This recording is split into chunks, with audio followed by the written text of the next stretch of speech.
Matapos ngang ma-review ang medical history nitong si Dexter, dito nga nalaman ng korte na talagang ang cause of death ni Dexter ay aneurysm.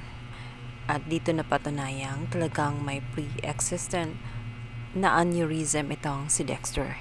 Bagay na inilihim ng kanyang ina na siyang naging dahilan kung bakit tuluyang natalo sila at nanalo nga itong si Lynette. Ito nga ay binabahan na ng korte ang final na desisyon kung saan napatunayan nga itong si Tinang na not guilty at tuluyan na nga itong makalaya sa mula sa 4 na taong pagkakakulong sa kasalanan na hindi naman talaga niya ginawa. Hindi naman talaga niya intensyon ang mga bagay na iyon.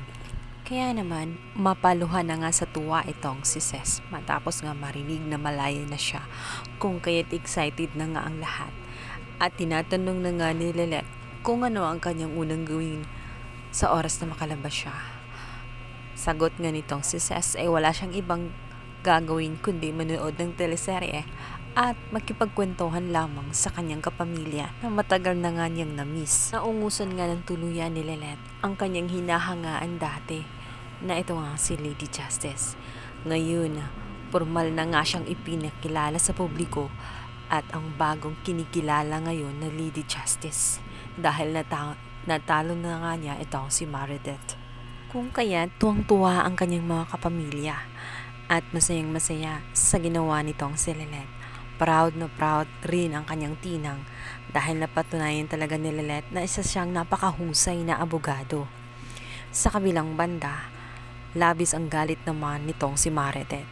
Sinabi nito kay Mrs. Montinola kung hindi umano siya naglihim na may sakit pala ang kanyang anak, hindi sana nakapaghanda sila at nadepensahan. Iinis nga siya ng husto dahil isinugal niya ang kanyang lahat ng team at ang kanyang pagiging abogado alang-alang sa kanya, subalit ipinaglalaban pala niya ang walang saysay na kaso. Sa kabilang banda, makauwi na nga itong si Ramir mula sa ibang bansa at dito nga ay aksidenteng makikita niya itong si Meredith. Namukha niya ito at natitiyak niya na yun ang nanay nitong si Lynette kung kaya't nais niya ito makausap. Layo pa lang ay kilalang kilala na siya ni Meredith, itong si Ramir. Kung kaya't kahit hindi ito magkwento at magsalaysay sa kanya, natitiyak niya na siya ang babaeng naka one night stand niya noon. Kung kaya't sigurado siya na siya ang ina nitong si Lynette.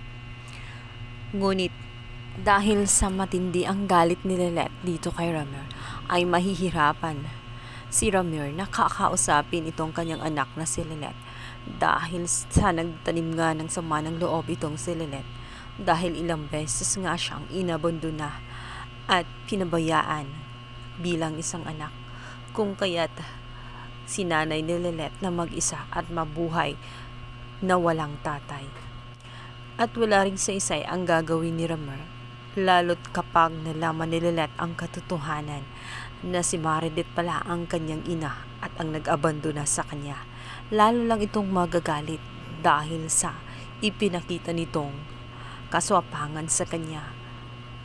Hindi nga ito naging patas sa lahat ng laban niya at madalas pa itong kinakampihan ang kanyang anak na kahit na ito'y nasa kamalian.